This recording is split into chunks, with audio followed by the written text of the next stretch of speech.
Welcome to Maya Dynamics Level 2, Week 6. There seems not to be any questions in the chat, on the classroom. But guys, just type them up as they come. Today we're going to continue the conversation about combustion and temperatures and fuels and things like that, but we're going to do flame.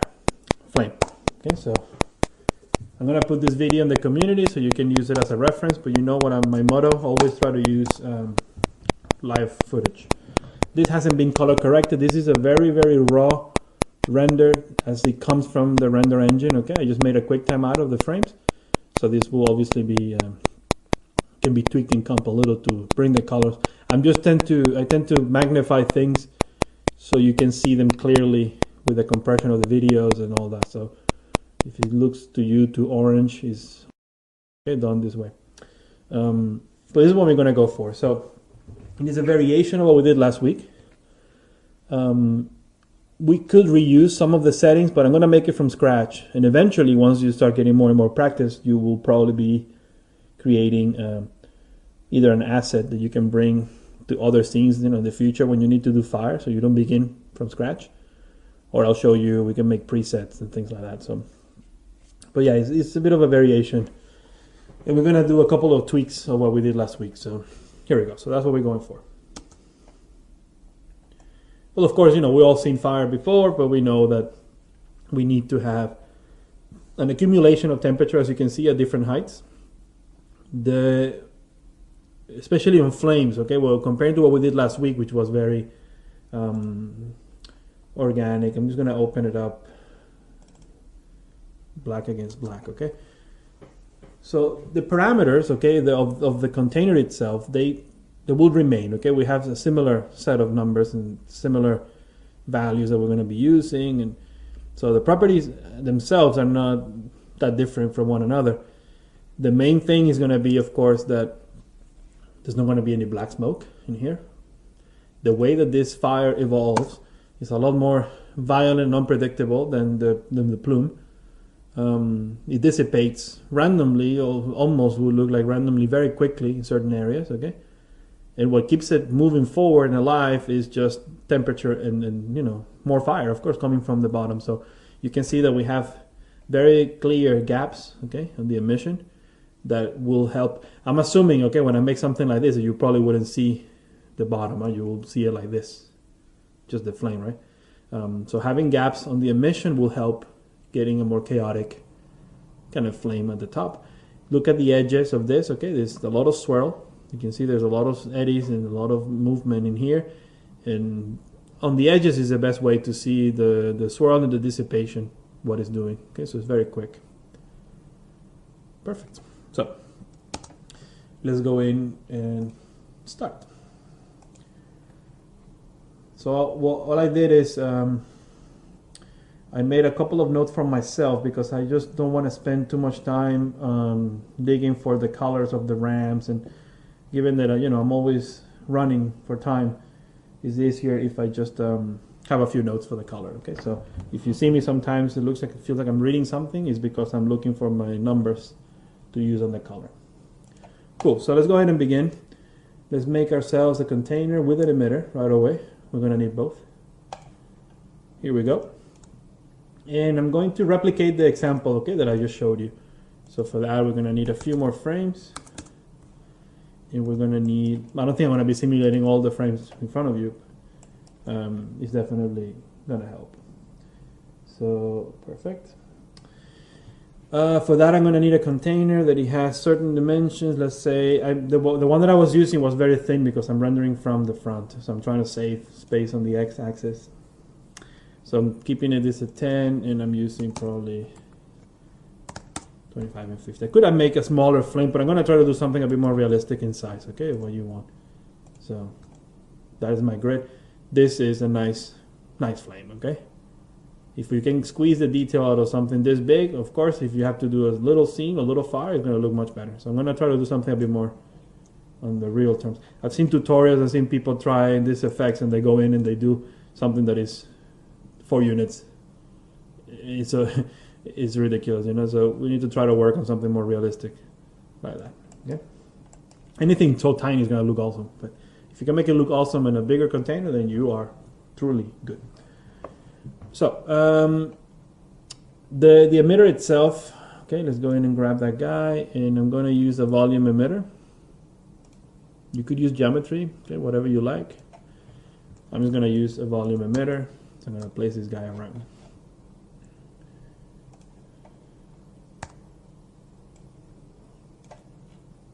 I had a couple of issues with the sound on my previous class. If you guys start to have issues, you don't hear me, or something is breaking up, don't do what they did, which is waiting 30 minutes for me to come in, check for questions, and they have like, hey, I don't hear you.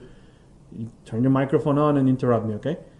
Because I don't see what you guys are typing on the chat window at the moment. So don't let that happen. So it was a bit of a shame because they lost quite a bit of information there. The recording will be okay because it's recorded directly through from my microphone to my machine, but the broadcast to you guys. So don't wait too long, okay? Should be all fixed. I think some of them were having problems themselves, but I don't know what happened. Okay, so I got my emitter going on. And let's do our pre-flight check, like we call it. Open some boundaries. I'm going to open both in X, both in Z, and I'm going to keep just the floor. Usual stuff. We're going to make sure that we're simulating everything. So density, velocity is turned on. Temperature should be set to dynamic grid. And we're also going to burn some fuel today. So dynamic grid for the fuel. Go on the display. But first, let's give us some resolution. So I'm going to start with, let's see what 2:1 feels like, speed-wise. It's a good resolution. So it's going to give us, let me see if I can hold it, okay, and during the class. If not, we'll lower it. The stuff that you saw, okay, sorry, let me just place myself better here. The video that I showed you, the quick time that I showed you with the fire, I think it was a resolution of 8:1, the ratio of 8:1. So I'm pretty sure if I remember correctly. So I'm going to start with 2:1. You know that I don't like to see those voxels on the bottom there. They're a waste of space. So simulation, we're going to give ourselves a bit of damp, as usual. And when I make flames like this, okay, I like to use a little bit of viscosity. My logic behind it is, and this is a personal opinion, I don't know, it tends to work for me, but this thing is burning, okay, it's just air. If you don't have any viscosity, it's just basically a gas, fully gas, okay? And that's fine, and that's okay, but I'm assuming that this has some sort of, in the air, okay, there will be particles of fuel, whatever it is that you're burning, it looks like gasoline in this case, that it gets mixed up with the air. So that air is not going to be completely thin and just be empty, So I like to give it a little bit of viscosity. It's a very little thing. You can increase and see the difference. Of course, if you go too high, this won't look like fire, it would look like lava, okay? You can push it all the way to that end. But I'm going to give it a little bit so it feels that it has substance. It's something, that you have to try on your end. Of course, I cannot change the numbers too much and show you a relatable difference, but you will see it once you start testing at home and rendering. So a little bit of viscosity would definitely help. I always say you treat these things almost like a recipe, like you're cooking, right? So I'm going to go in and I'm going to start with, let's say, 0.01. Okay, so that is not a little bit. Okay, I'm going. Okay, I'm adding quite a bit of it. Experiment yourself at home. We'll see if this will help us or not. Okay, if it's going to be too much, we'll lower it. But I think I want to try that. High detail solving should always be on, and I'm going to start my solver quality to 120. Start with 100 just to give us a bit more speed. We'll deal with the simulation rate scale in a second. We'll talk about it in a minute. But this is all good. We can do a lot of stuff now that this is, week 6, okay? We're together doing fluids. We can go in and assume a lot of stuff from the very beginning. So I'm going to continue moving down. We're going to go into content details, density, okay? We know that we're going to need buoyancy. We know we're going to need dissipation. So we're going to go in and use then, let me see. So buoyancy, leave it at 1. For dissipation, I'm also going to set it to 1.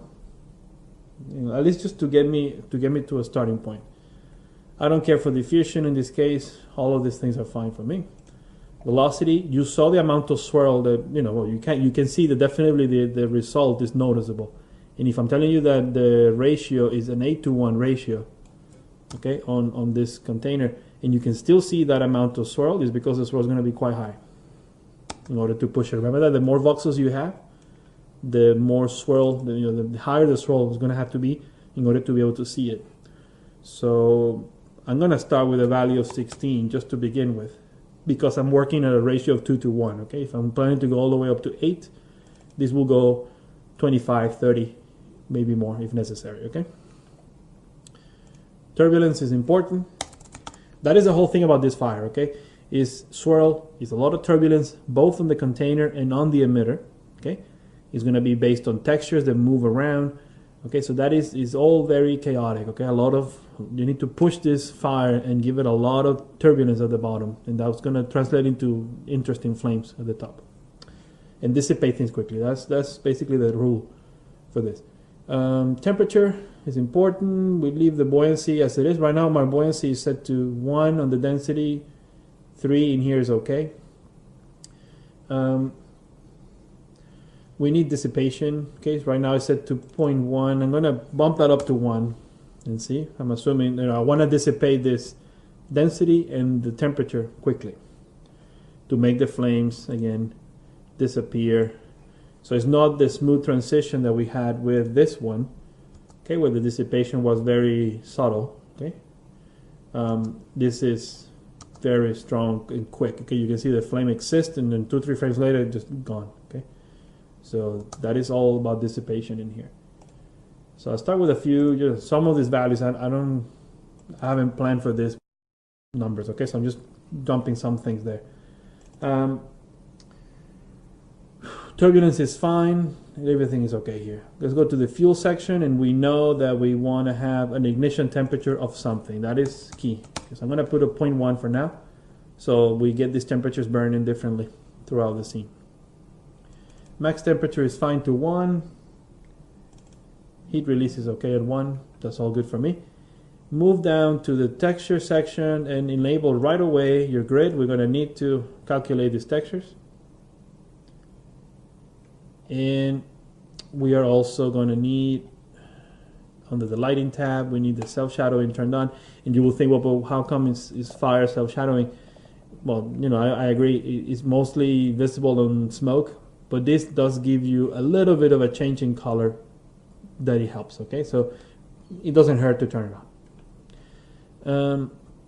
Okay, I think for now these settings are okay. Shading, I'm not going to touch it for now. Let me just do my quick check in here. Well, to begin with, I think we're fine. We have a bit of damp, a bit of viscosity. Okay, perfect. Good. Let's move to the emitter. Let's make sure that everything is turned on. I don't care for this fluid drop-off. It sucks. So I'm going to turn it off. We don't need to emit any velocity. It's not necessary. All the motion will come. And I think I saw a couple of notes on the community this week where some of you are trying to force the motion of fluids by adding external forces. For example, on the example with the Prometheus landing, I see some of you said that you cannot get what you need from the emitter and you have to introduce a volume axis field. It is redundant. Don't do it. Try to avoid it. Introducing a volume axis field to do the motion of a volume emitter is redundant. You're doing the exact same thing. So crank up your numbers. Don't be afraid. Okay, use high numbers. You make sure that don't worry. 200, 300 is okay. Break it and then bring it back. So try to avoid external forces as much as possible. For something like this fire, you don't really need to add turbulence fields. You don't need to add any of that. Not necessary. You make sure your emission is, strong enough and random enough, okay, with turbulences to vary that result. So I'm going to go in and change a few of this. So my density, I think density is going to be fine. I'm going to, instead of making them all the same, I'm going to probably do a bit more density than heat. I'm going to leave the heat as it is. And I'm going to give the fuel, for example, different values. Okay, we'll adjust this as needed. What is very important here is going to be the turbulence, the emission turbulence, because again, that is going to become whatever you push in random directions at the bottom is going to translate into interesting shapes at the top, okay? And you want that sense of density and temperature and fuel being emitted in one position, and then the next frame is not there, but then 10 frames later shows up again, because that pocket will catch up with the next one, and then it will blend together, and that is the logic, okay? So whatever happens, the success of what happens at the top of your flame will come pretty much from what you do at the base and the emission. So emitter the turbulence is quite important, and I'm going to crank it up right away to a value of 2. We've been using usually 0.1, 0.2. That's okay for smoke and dust, but when we're going to do something like this, I think a value of 2, okay, will be something interesting. And probably even more eventually. Perfect, so no velocity, we don't care for that. And I think we're fine to begin. Okay, let's go ahead and crank this up. But I'm going to save it just in case something goes wrong. It shouldn't, this is quite stable, but I'm worried that I don't want to lose what I did. So this is week 6, and we're going to call this Fire for the English class. I'm going to hit play, and then we're going to see what you're up to here. Is there any questions? I am popping in and out. Me? Can you guys hear me? It's the same problem now again. Dave and Claude, can you guys hear me okay? Or everybody, can you guys hear me?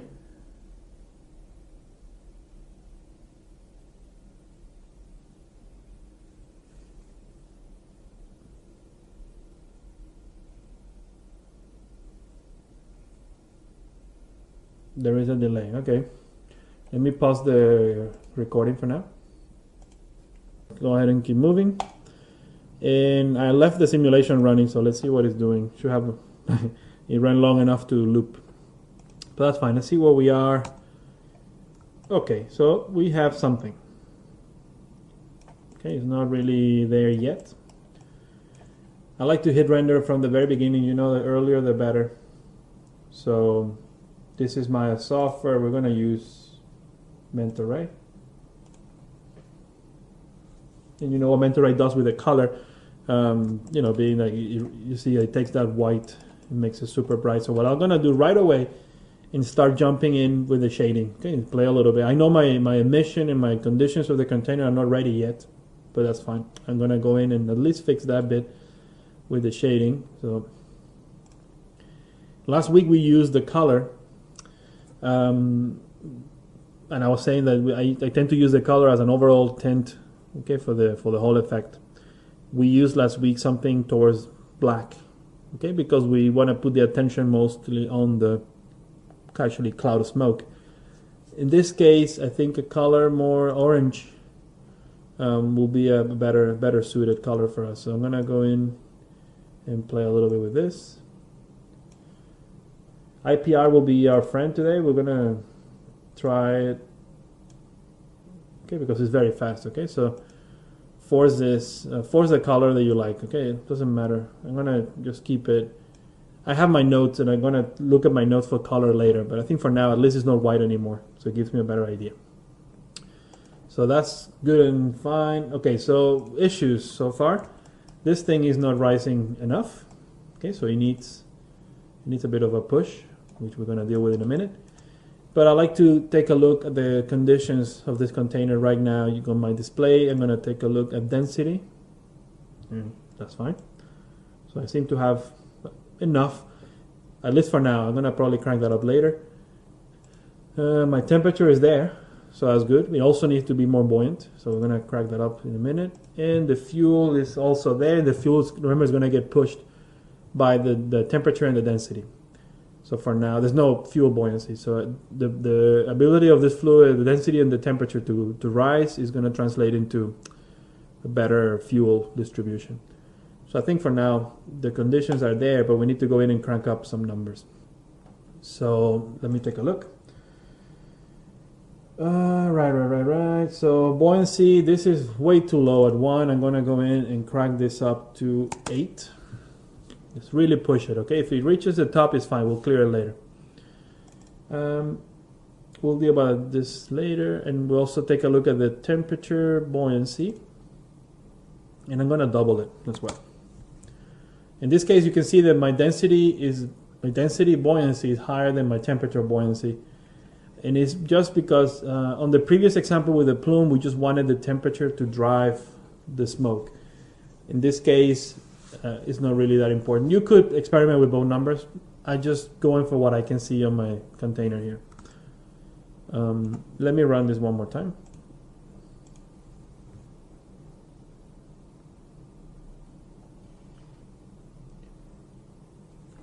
I'll probably need to increase my damp a little bit, because I'm going to give this fluid such a big shake at the base, okay, that I don't want this fluid to move too much and just go nuts on the top. I want it to be shaken at the bottom, but then have the ability to kind of slow down a little as we climb. So I'll probably increase that a little bit too. But you can see that this has a bit more of a face of, I'm not saying it's fire yet, but it will be.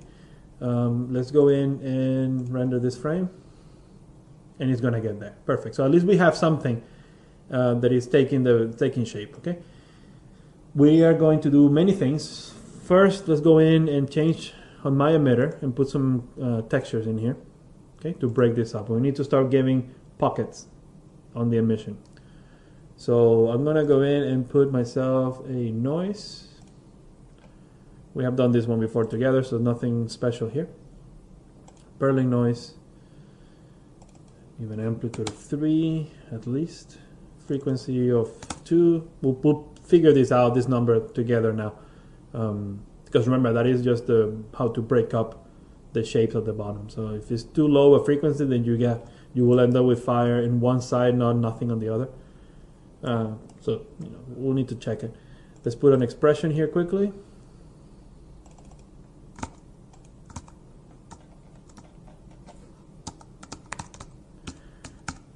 Slow one, okay, to move this texture carefully.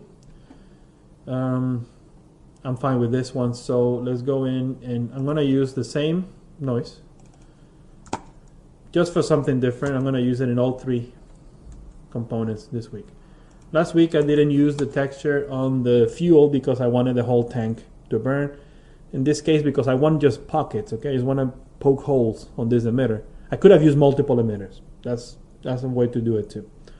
Or if you're, for example, burning firewood, then wood, you will place your geometry there and put a texture on each one and treat it a little bit different.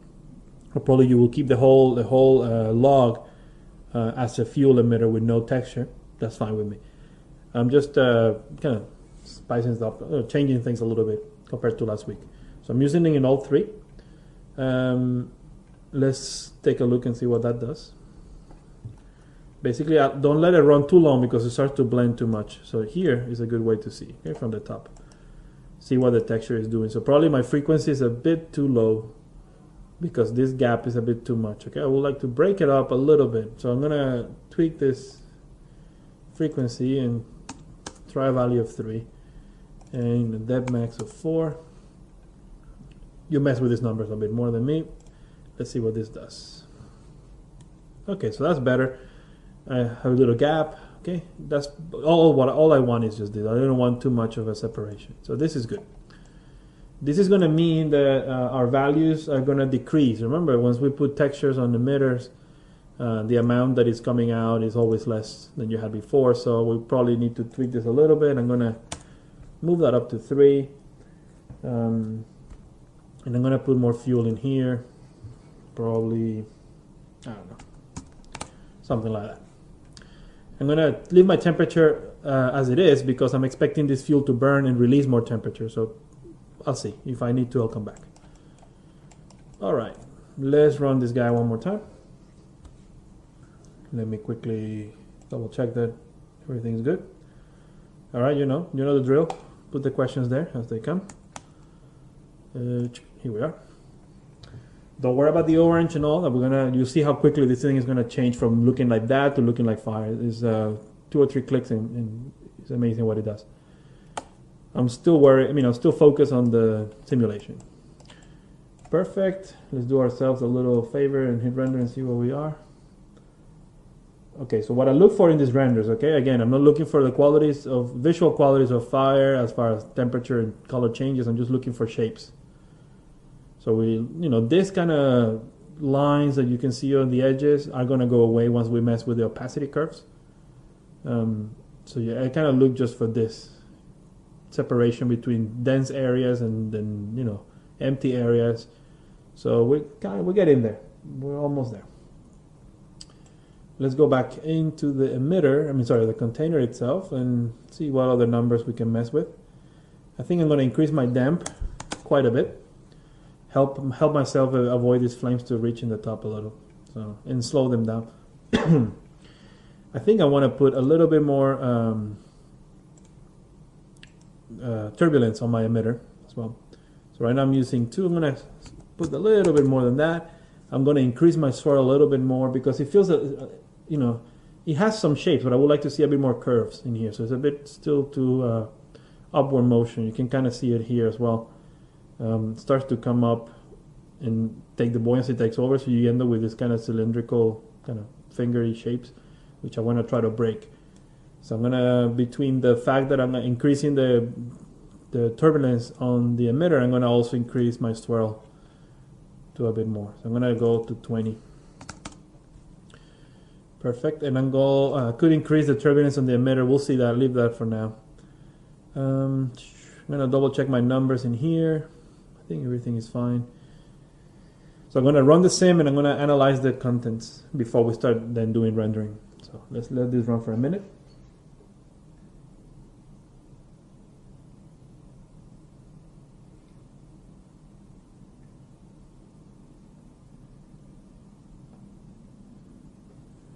All right. Perfect. So to avoid hitting the top, I'm going to increase my dissipation of the density a little bit for the next round. So 1.5, but keep in mind, okay, that because I'm planning to uprest this fluid quite a bit, that is also going to translate into more dissipation. So it should be fine once you go up, tweak this lightly. Okay, I think I'm fine in all these numbers. I don't see anything. Yeah, I think we're fine. So let's go take a look at what the contents of this fluid are doing. So here's my density, which you can kind of see. It feels a little light, but we'll see what we can do with the shading first. Then my temperature is fine. With with fire is different, of course, than we needed for the plume. We needed to cool down gradually from the bottom to the top. Where in a flame you want to have areas of heat higher up in the air. Okay, so to me this feels a little bit light on the amount of temperature, but again, I want to see what I can force out of my render before simulation. So we'll see. At least I have temperatures in areas high up in here, okay, which is the goal. That's what you really want. And fuel everywhere means that I have a lot of fuel is not really burning. So we need to, that can be solved by increasing the temperature of the whole container, or you could reduce the amount of fuel being emitted. But if you find that you have a lot of fuel like this and there's not enough temperature in the air, you can always set your reaction speed a little bit higher, okay? So it will burn a bit faster and you can release a bit more heat if you need it. But at least this, increasing the reaction speed, remember, is going to burn this fuel a little bit better. So I'll save it for the next round. I'm not going to simulate it again. I'm going to do a couple of tests of render. So now we go into your shading section. And let's see then. I'm going to turn the IPR for this because it should be very quick. So let me just turn it again.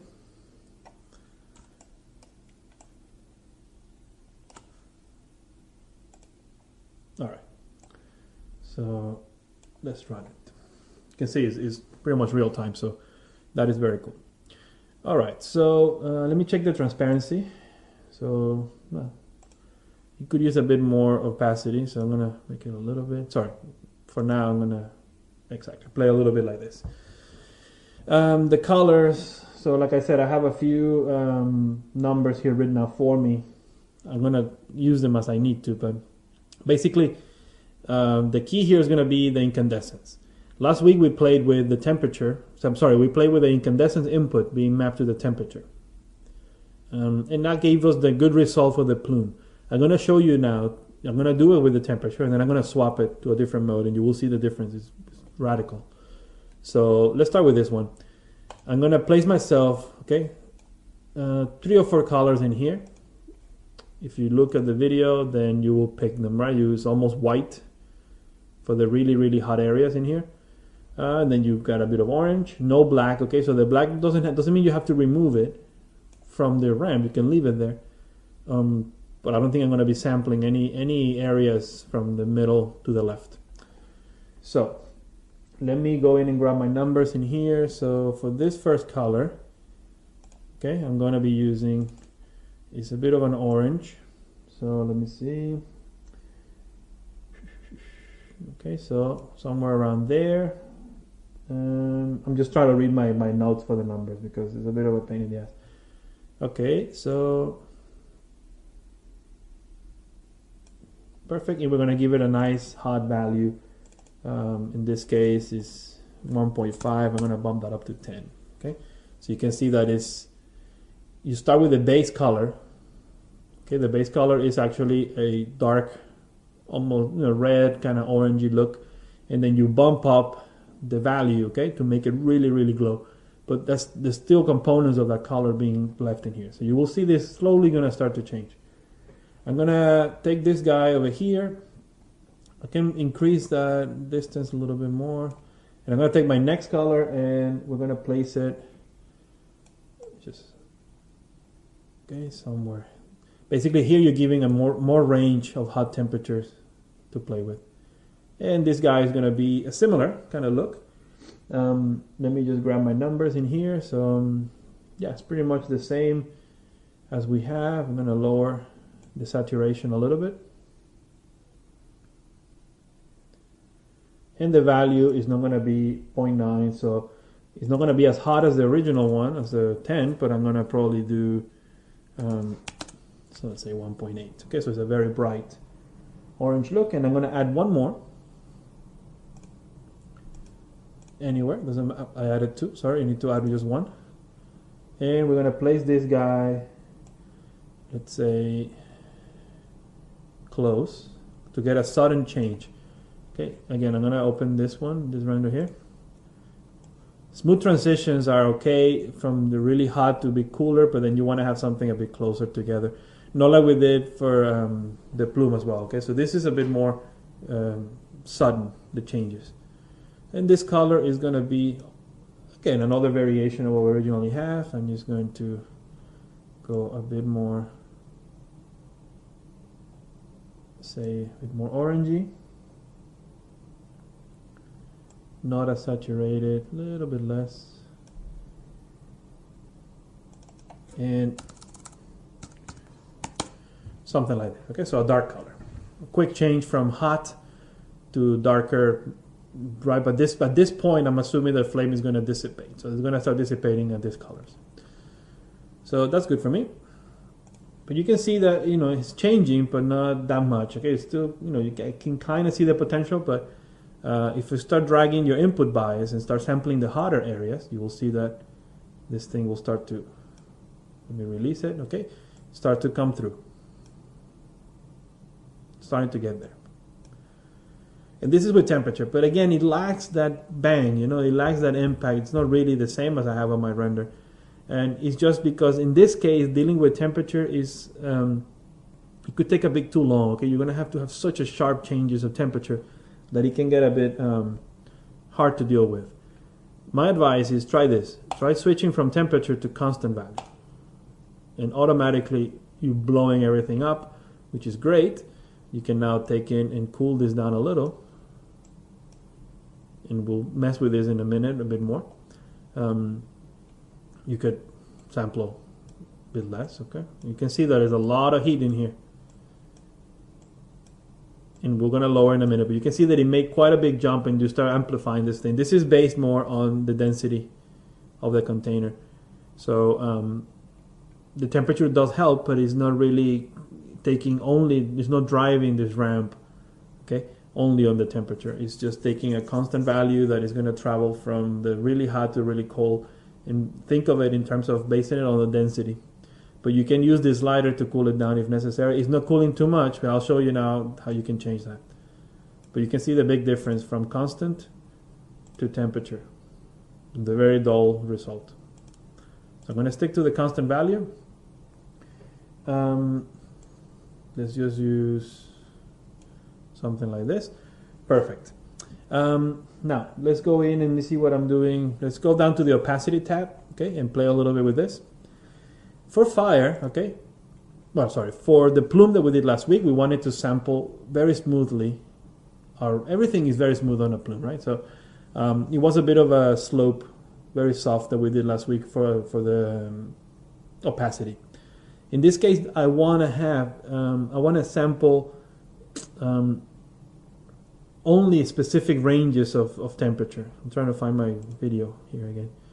I want to sample only a few ranges in order to leave empty spaces, okay, and get this. Suddenly, you start getting temperature showing up in here, and then it disappears.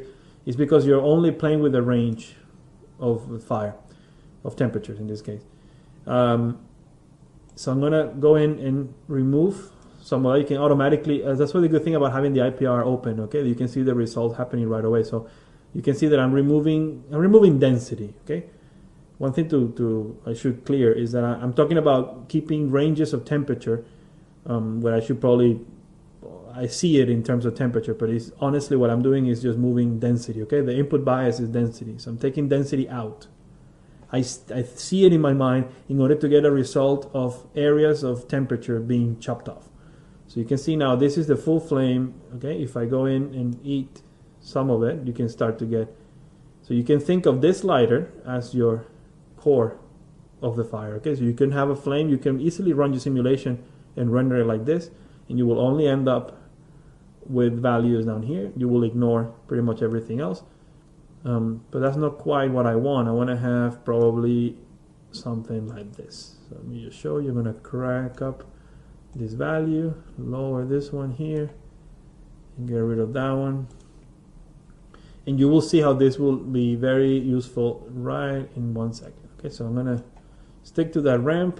I'm going to use my input bias. Okay, you can see now I can bring flames in. Like I was saying, we're messing with the density, but again, I'm just thinking in terms of temperature. Just by using this slider, I can just have almost nothing. Okay, you start to grow the fire a little bit. So I'm basically displaying more temperature in here, but I'm only picking this range. And this will become very apparent. The reason it looks like this right now, so bright and dense, is look at my alpha channel, it's very thick. Okay, what's happening in here. So I'm going to go in and tweak.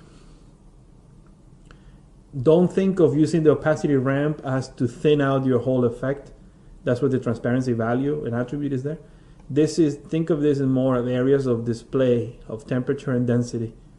Okay, so which areas you're going to show up. And then if you want to make everything thinner, not as opaque, then you go in here and then start to play with this number. You can see now they start to reveal what we're trying to do. You can see these gaps in here in color. That comes from this ramp. So now I can go in here, modify the look. So this changes, okay? Like you see you have hot here very hot next to very cold. That is coming from the change that we just did in here. I can go in and tweak this a little bit. And you can experiment yourself with more. You can add more. So you can continue to keep adding as you move along, okay? I'm not going to go and add too many. I'm just going to stay with one for now, one of these little spikes. This will do the trick. Let's go and you can use this color for your overall tint. So if you want to darken this a little bit, that's fine. And this is getting there. I'm still working with a 2:1 ratio, and I still haven't touched my texturing. So let's go in and texture the incandescence. Let's do a little bit of tweaking in here, 1.5, and the same idea that we did for the dust. The higher the frequency, the bigger this flame will feel. So that's my depth max. I'm going to take my frequency now and bump it up to 4. Bump it up to 8. Okay, you can see that we start to bring detail in here. We can bump that up to 3. Perfect. And you could do the same if you need it for the opacity. I don't know. Yeah, it does help a little. 0.8. Shading quality, you can increase it to a value probably of 2 once you're happy with your simulation. It helps a little bit. And let's put in an expression on the texture time.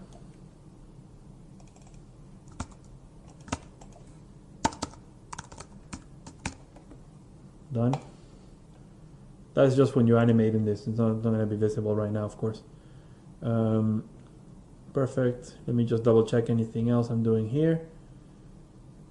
So just to sum up, this slider on the incandescence, okay, will drive how hot this thing can get. This one will drive the amount of flame, so how high they will rise, you can see. So you can have a go at this too. Lower a little bit more. And the opacity itself as well is going to determine your overall temperature. You can see when it's very transparent, you get pretty much nothing. You only get in the very low values of temperature. And if you go too dense, then it becomes completely all the way to white. Okay, so get your hands around these numbers in here. Play a little bit with them. Keep in mind, okay, that my ratio is 2:1, and we're still getting quite a nice result in here. So lower that a little bit. Perfect. Turn motion blur on. You know, bump up your settings of rendering. I'm using very low settings that are still on my Mentor Ray. Okay, nothing special going on in here. So with that, I think I'm good to take some questions. How it works? Let's see. We have one here. Rest of you guys, please, if you have any questions, start typing them. Let me see what Dario says. How works the density temperature fuel scale versus the density temperature fuel emission? The scale versus the emission. The scale is just a overall multiplier. I'm guessing you're talking about this attribute here. This guy, fuel scale, temperature scale, and density scale. Versus the amount of stuff being emitted. Am I right? Is that what you're wondering about? Yeah, that. So yeah, this is just an overall. Let's say that you're happy with your emission and you want to bump things up a little bit. Okay, after you don't want to go back into the emitter and tweak things around too much. You can go in and say, I need more density. Hell, I'm gonna double it. It's just a visual thing. You can see, it's just taking the values that you get already and doubling them up. It is use this. You can see that I actually so far I haven't used them once.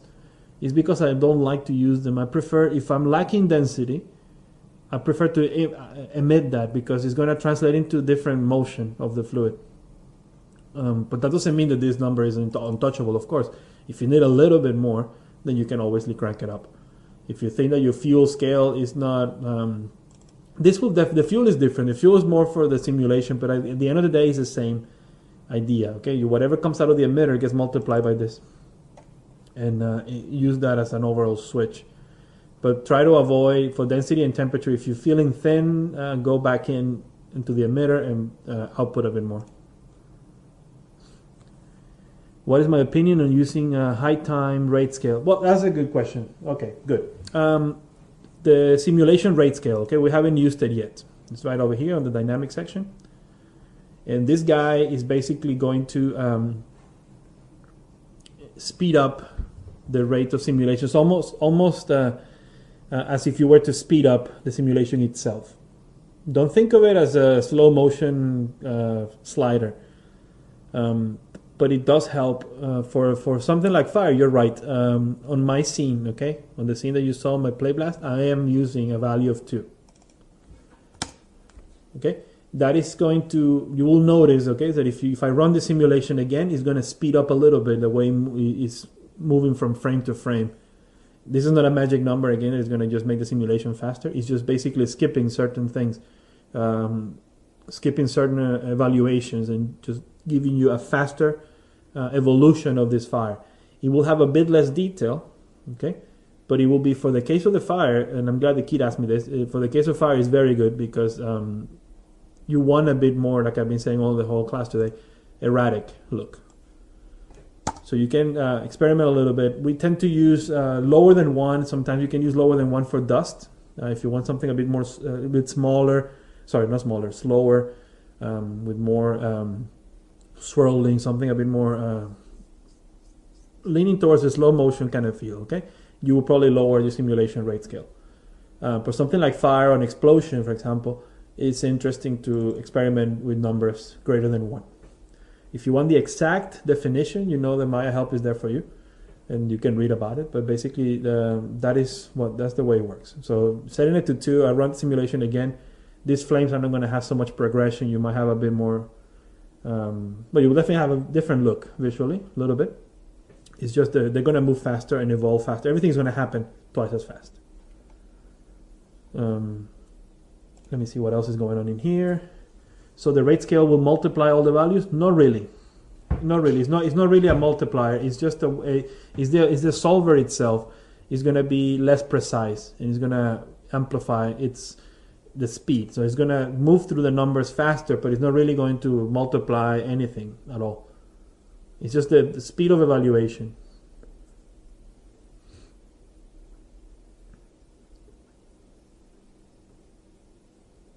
Yeah, so your values will remain the same. It's not really sub-steps. It's a bit of a gray area. Probably it's best if you really, like I said, if you really want the Autodesk official answer, get it from there. But it's just that if you crank it up, you will get more. I don't know which actually real word to use for this, but it's not chaotic, but it's the evolution is a lot faster and less precise. So for fire, it's perfect. But for smoke that you're doing for Prometheus, it's not good to increase that number. Some people, I've seen some of my colleagues use it as a number to speed up the simulation and get it done faster. But you pay a price for that, so you have to be careful with that. So if you want really smooth, for the plume, for example, it's not a good idea to use it. Because you want to make sure to really pass on the density, the velocities, the temperatures, to smoothly calculate them correctly from frame to frame. If you start skipping using the simulation rate scale, then you start getting jumps in between things. So for explosions, very good. For fire, is very good. For steam or things where you have a bit of a more random, disorganized motion, let's say. Yep. Any other questions? I haven't heard anything from Ingyeon. Keith, you're doing good. How about you, Dave? Ready to burn some stuff? And we lost Claude. I don't know where he went.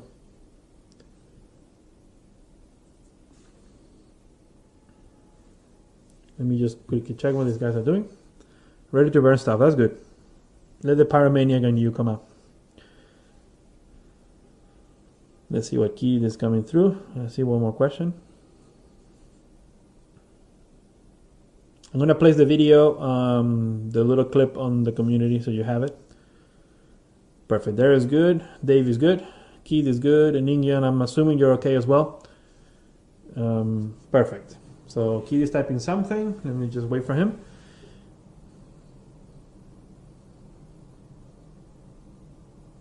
I'm glad you're asking stuff, which is great. Next week, we're going to take a spin on what we just did today. Okay, we're going to modify it and start doing something a bit more surreal, let's say. We're going to alter the rules a little bit. So make sure that you practice the fire this week because we're going to need to use it next week. Basically, I'm not going to recreate the fire. We're going to take it on and then modify it using other things. And if you want to watch a movie this week for next week, watch, it sucks. The movie is terrible, but it has some pretty cool effects. But watch the Airbender. Okay? We're going to play with fire next week. And we're going to, at least you have that in your mind if you watch that movie. Previous attempts of this sucks, so I'll probably have questions later. No worries. Try, Keith, and let me know. The recording is going to be online tomorrow, as usual. So it's there for you for backup. If not, I'll help you out, of course. All right, guys. So I'm done. I'm going to stop sharing my screen, and I'm going to stop recording. For those of you watching, thank you, and I will see you next week.